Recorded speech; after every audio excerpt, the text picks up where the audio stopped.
तो बहुत बढ़िया आंसर देले आमर भगत स्वरूप दास आमती कि कहले से तो आम आमर दर्शक बंधु को प्रार्थना करी से बुझापी चेष्टा करूँ आमर वेद पुराण जो अच्छी पढ़ु जहाँ किसी वेदर लिखाई बुझापी चेष्टा करूँ कारण आजिकल बर्तमान सब शिक्षित प्राय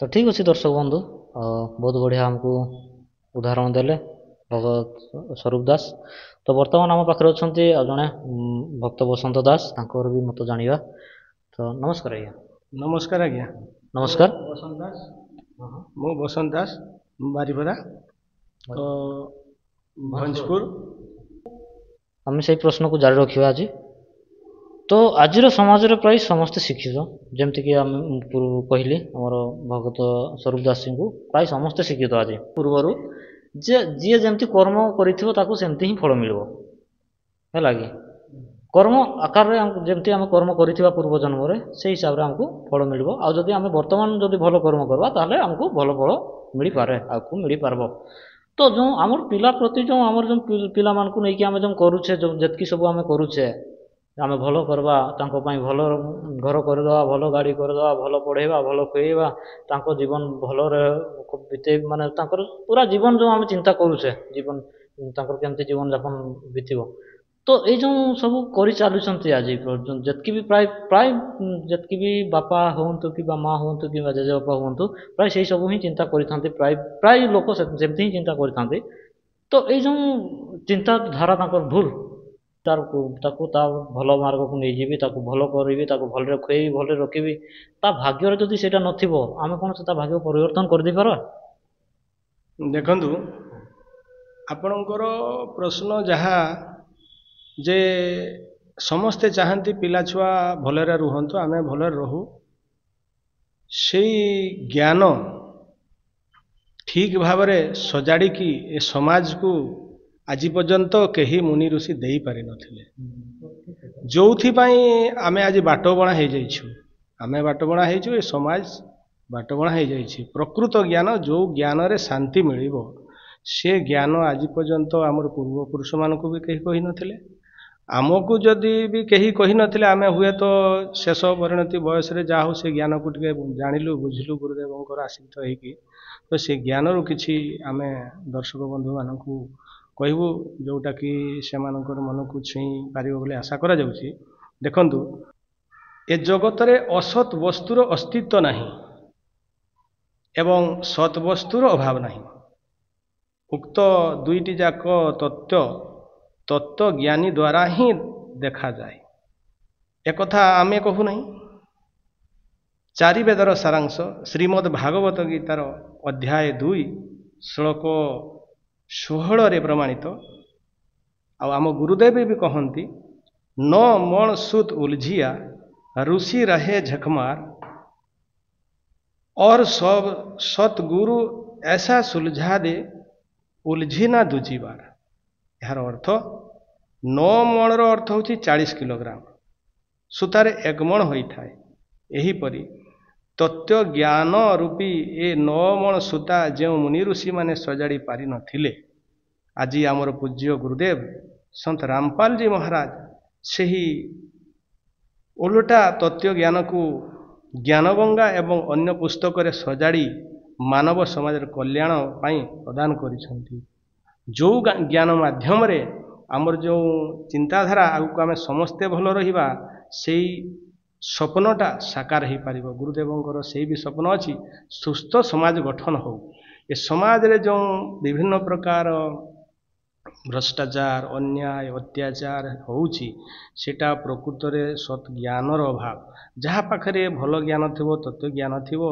से काम प्रति से निश्चित भाव में पछकु पछे आसबे जे काम कले भल नुहे तेणु गुरुदेव से ज्ञान को सजाड़ी की ए मानवर कल्याण निमंते देइछंती ठीक अच्छे बहुत बढ़िया कहले जे आमर तत्व ज्ञान अभाव रू आज आम माने माने रास्ता भूली जाइए लक्ष्य भ्रष्ट हो जाइए जोटा कि आम तत्व ज्ञान अभाव रू आम लक्ष्य भ्रष्ट हो जाइछू आम सब चिंता करूँ आम छुआ मैंने भल रुहतु आम भल रुहे କିମ୍ବା ଆମର ଯାହାକୁ ଆମର ଟିକେ ଭଲ ସମ୍ପର୍କ ଅଛି ସେମାନେ ଭଲରେ ରୁହନ୍ତୁ ବୋଲିକି ଚେଷ୍ଟା ପ୍ରାୟ ସମସ୍ତେ କରିଥାଉ, କିନ୍ତୁ ସେ ଚେଷ୍ଟା ଆମର ସଫଳ ହେଇନଥାଏ।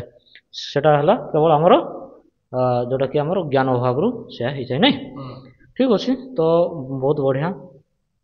ଆଉ ବର୍ତ୍ତମାନ ଆମର ଅଛନ୍ତି ଆଉ ଜଣେ ଭକ୍ତ ପ୍ରଶାନ୍ତ ଦାସ, ଯେଉଁ ଯିଏକି ଆମର କପ୍ତିପଦାରୁ, ଆଉ ତାଙ୍କୁ ଆମେ ପ୍ରଶ୍ନ କରିବା।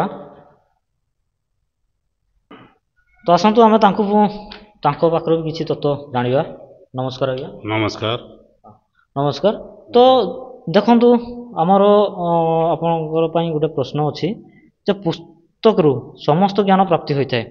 ଯେଉଁ ଆମର ଆଧ୍ୟାତ୍ମିକ ହୋଇଯାଉ କିମ୍ବା ଯେକୌଣସି ଜିନିଷ ହେଇଯାଉ, ଯେକୌଣସି ପୁସ୍ତକ ହେଇଯାଉ, ଆମର ଯେମିତିକି ଆମେ ପ୍ରଥମ କ୍ଲାସ୍ ହେଇଯାଉ କିମ୍ବା ଦ୍ୱିତୀୟ କ୍ଲାସ୍ ହେଇଯାଉ କିମ୍ବା କଲେଜ ହେଇଯାଉ କିମ୍ବା ଡିଗ୍ରୀ ଯେଉଁ ପୁସ୍ତକ ହେଇଥାଉ, ସେ ପୁସ୍ତକ ମାଧ୍ୟମରୁ ଆମକୁ ପ୍ରାୟ ଜ୍ଞାନ ହେଇଥାଏ, ଅଧିକ ଜ୍ଞାନ ପ୍ରାପ୍ତି ହେଇଥାଏ।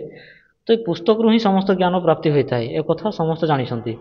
ବର୍ଷ ବର୍ଷ ଧରି ଯେଉଁ ବିଭିନ୍ନ ଧର୍ମଗୁରୁମାନେ ଧର୍ମଗ୍ରନ୍ଥରେ ଥିବା ଜ୍ଞାନକୁ ଚର୍ଚ୍ଚା କରି ଆସୁଛନ୍ତି, ଯେମିତିକି ଆମର ଗୀତା ହେଇଗଲା, ଯେମିତି ଗୀତାକୁ ନେଇକି ଭାଗବତ ଟୁଙ୍ଗି ବନେଇ ଦେଇଛନ୍ତି, ହେଲା କି ଭାଗବତ ଟୁଙ୍ଗି କରିଦେଇଛନ୍ତି, କିମ୍ବା ଋଷି ମହାଋଷି ତାଙ୍କର କିଛି ବସ୍ତା ବାନ୍ଧିକି ବେଦ ପୁରାଣକୁ ବାନ୍ଧିକି ଗାଁ ଗାଁ ଯାଇକି ଆମର କଥାବାର୍ତ୍ତା ଯେଉଁ କରିଥାନ୍ତି, ଯେମିତିକି ଗୋଟେ ଠୁଳ କରିଦେଲେ କିଛି ଲୋକଙ୍କୁ ପ୍ରବଚନ ଦେଇଥାନ୍ତି ଆଉ ବୁଝେଇଥାନ୍ତି। ସେମାନେ ତ ଆମର ଜ୍ଞାନକୁ ଚର୍ଚ୍ଚା କରି ଆସୁଛନ୍ତି। ଯେମିତି ହିନ୍ଦୁ ସମାଜରେ ଭାଗବତ ଟୁଙ୍ଗି ପ୍ରଥା ରହିଆସିଛି, ବ୍ୟକ୍ତି ଭାବରେ ମଧ୍ୟ ଶାସ୍ତ୍ର ଅଧ୍ୟୟନ କରି ଆସୁଛନ୍ତି।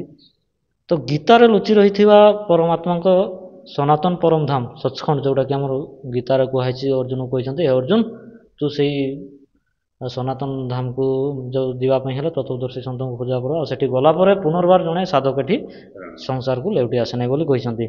ତ ସେଇ ପରମ ଧାମ ସଚ୍ଖଣ୍ଡର ଜ୍ଞାନ କେହି ବି ଜଣେ ବୁଝିପାରିଲେ ନାହିଁ କି? ଯେମିତିକି ଆମର ଯେତିକି ମୁନି ଋଷି ଅଛନ୍ତି, ଯେମିତିକି ଆମର ପୂର୍ବରୁ ତ ବହୁତ ସିଦ୍ଧି ପ୍ରାପ୍ତି କରିକି ଯାଇଛନ୍ତି ମୁନି ଋଷିମାନେ, ବହୁତ ବଡ଼ ବଡ଼ ମୁନି ଋଷି ଥିଲେ, ବହୁତ ବଡ଼ ବଡ଼ ବି ଚମତ୍କାର କରିଥିଲେ, କିନ୍ତୁ ଏଇ ସଚ୍ଖଣ୍ଡକୁ କେହି ପାଇପାରିନଥିଲେ। ତାଙ୍କର ଯେଉଁ ସନ୍ଧାନ, ଯେଉଁ ସଚ୍ଖଣ୍ଡ କେଉଁଟା, ସେଠି ଆମେ କେମିତି ଯାଇପାରିବା, ଆଉ ସେଠି ଗଲା ପରେ ଆମର କେମିତି ପୁନର୍ବାର ମାନେ ଜନ୍ମ ମୃତ୍ୟୁ ଚକ୍ର, ମାନେ ଚକ୍ରରେ ପଡ଼ିପାରିବାନି, ଆମେ କେମିତି ବାହାରି ପାରିବା ଏ ଚକ୍ରରୁ, ଏ ବିଷୟରେ କାହିଁକି ପୂର୍ବରୁ କାହାକୁ ଜ୍ଞାନ ହେଇପାରିଲାନି? ଦେଖନ୍ତୁ, ବିଭିନ୍ନ ଧର୍ମଗ୍ରନ୍ଥର ଯେଉଁ ଅଛି ଜ୍ଞାନ, ତାକୁ ବିନା ଗୁରୁ ଦ୍ୱାରା ବୁଝି ହୁଏ ନାହିଁ। ହଁ, ସେଟା ଠିକ୍ କଥା। ଆମକୁ ତ କାରଣ ଠିକ୍ କଥା, ଯେଉଁ ଆପଣ ଯେଉଁ କହିଲେ ଗୁରୁ ବିନା କିଛି ବୁଝି ହେବନି, ସେଟା ଠିକ୍ କଥା। କାରଣ ଯେଉଁ ଆମେ ତ୍ରିପୁରର ଯେଉଁ ଦେବତା ଯାହାକୁ ଆମେ କହୁଛେ ବିଷ୍ଣୁ ବୋଲିକି, ସିଏ ବି ଗୁରୁ କରିଥିଲେ ଏଠି। ଆଚ୍ଛା, ମାନେ ବେଦ ପୁରାଣରେ ବି ଲେଖା ହେଇଛି ଯେ ଗୁରୁ ବିନା ଯଦି ଆମେ କିଛି ବି ମାନେ ମାଲା ମତଲବ ଦର୍ଶକ ବନ୍ଧୁ ମୁଁ ବୁଝେଇ ଦେଉଛି ହେଲା, ଗୁରୁଙ୍କ ବିନା ଯଦି ଆମେ ମାଳା ଫେରେତ, ମାନେ ଗୁରୁ ବିନ ମାଲା ଫେରେତ, ଯଦି ଆମେ ମନ୍ତ୍ର ଜପ କରିବା ଗୁରୁଙ୍କ ବିନା, ଆମେ ଯେକୌଣସି ମନ୍ତ୍ର ଗୋଟେ ଉଠେଇକି ମାଳ ଧରିକି ଆମେ ଧ୍ୟାନ ଲଗେଇକି ଜପ କରିବା, ତ କୌଣସି ଲାଭ ମିଳିବନି। ଆଉ ଦାନ ଦେଲେ ବି ଗୁରୁଙ୍କ ବିନା ଆମକୁ କୌଣସି ଲାଭ ମିଳିବନି ବୋଲିକି କୁହାଯାଇଛି ବାଣୀରେ, ନାଇଁ କି? ଆଚ୍ଛା, ଗୁରୁ ବିନା ଗଲା ଗୀତାରେ ଥିବା ଶ୍ଲୋକ ସବୁ ସଂସ୍କୃତରେ ଲେଖାଯାଇଛି। ହଁ, ସେଟା ତ ଠିକ୍ କଥା। ଯେଉଁ ପୂର୍ବରୁ ଯେଉଁ ସଂସ୍କୃତ ଆମର ଗୀତା ଥିଲା, ପଣ୍ଡିତ ଗୁରୁ ଯେଉଁମାନେ ଆମକୁ ଗୀତା ଜ୍ଞାନ ଶୁଣାଉଛନ୍ତି, ସେମାନେ ହୁଏତ ପଢ଼ି ପାରନ୍ତି ଗୀତା, କିନ୍ତୁ ତାଙ୍କର ଜ୍ଞାନ ନେଇ ତାକୁ ବୁଝିପାରନ୍ତି ନାହିଁ କି ବୁଝେଇ ପାରନ୍ତି ନାହିଁ। ତେଣୁ ସିଏ ମାନେ ତାଙ୍କରି ନ୍ୟାୟରେ କୁହାଯାଇଛି ଯେ ରୁଚ ନ ରୁଚ ଖା ପିତା, ବୁଝ ନ ବୁଝ ପଢ଼ ଗୀତା। ସେଇ ନ୍ୟାୟରେ ଆମେ ପଢ଼ି ଚାଲିଛୁ, ଆଉ ବୁଝି ବି ଚାଲିଛୁ। ଆମର ଗୋଟେ ମାନେ ଗୋଟେ ସାଧାରଣ ଯେମିତି ଗୋଟେ ବ୍ୟାପି ଯାଇଛି।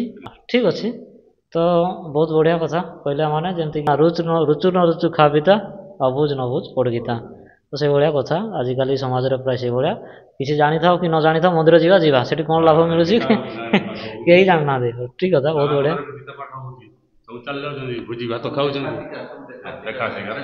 ଆଜ୍ଞା ଆଜ୍ଞା, ଯେମିତିକି ଆମେ ଦେଖା ଦେଖି ଲୋକଙ୍କୁ ଦେଖୁଛେ ଆମେ ଯେ ସେ ଫଲଣା ଯାଉଛି ମନ୍ଦିର, ଆଉ ସେ କଦଳୀ ନଡ଼ିଆ ଧରିକି ଯାଉଛି, ଆମେ ବି ଯିବା। ସିଏ ଏତିକି 4ଟା କଦଳୀ ନେଲା, ମୁଁ 6ଟା ନେଇକି ଯିବି। ସିଏ ଗୋଟେ ନଡ଼ିଆ ନେଇଛି, ମୁଁ ଗୋଟେ ବଡ଼ ନଡ଼ିଆ ନେବି। ତ ଏଇ ସବୁ ମାନେ ସିଏ ଟିକେ ଭଲ ଶାଢ଼ୀ ପିନ୍ଧିଛି, ମୁଁ ଭଲ ଶାଢ଼ୀ ପିନ୍ଧିବି। ତ ଏଇ ସବୁ ଦେଖା ଶିଖାରେ ଚାଲିଛି ସମାଜରେ। ପରିବା ପତ୍ର ଦେଇଛି ଇଏକୁ ଛତ୍ର ପାଇଁ, ମୁଁ ଦେଖେଇବା ପାଇଁ ମୁଁ ବି ଦେବି। ଏଇଆ ଚାଲେ। କିନ୍ତୁ ତ ଆମର ଯେଉଁ ସଦ୍ଗ୍ରନ୍ଥରେ ଯାହା ଲେଖା ଅଛି ଆମେ ସେଇ ଅନୁସାରେ ଯଦି ଆମେ ପ୍ରଥମ ଆଗେ ମାନେ ଗୁରୁ କରିବା, ତାପରେ ଗୁରୁ ଯାହା କହିବେ ଆମେ ସେଇ ଅନୁସାରେ ଆମର ମାନେ ଭକ୍ତି କରିବା, ସେଇ ଅନୁସାରେ ଦାନ କରିବା, ତ ଆମକୁ ସେଇଟା ଫଳ ମିଳିବ। ସେଇଟା ମଧ୍ୟ ଗୀତାରେ ମଧ୍ୟ ଲେଖା ଅଛି। ଆଚ୍ଛା ଆଚ୍ଛା ଠିକ୍ ଅଛି, ଗୀତା ତ ଆମ ପାଖରେ ଅଛି। ତ ଗୀତା ଅଛି ଆମ ପାଖରେ, ବହୁତ ବଢ଼ିଆ କଥା କହିଲେ। ତ ଏଇଠି ଯେଉଁ ଆଉ କିଛି ଆମେ ଜାଣବା